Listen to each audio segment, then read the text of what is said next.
ambaye kijana wake alikuwa na mapepo.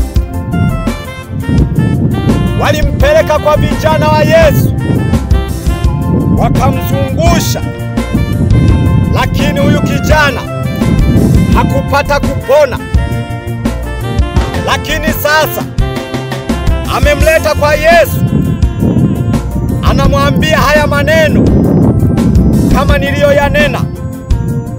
Yesu ndipo anaposema, leteni huku kwangu. Yule kijana akaletwa. Yesu akamkemea, kijana akapona. Leo ni siku ya wokovu. Leo ni siku ya ukombozi ambayo Mungu anatukomboa katika nyoka wa shaba.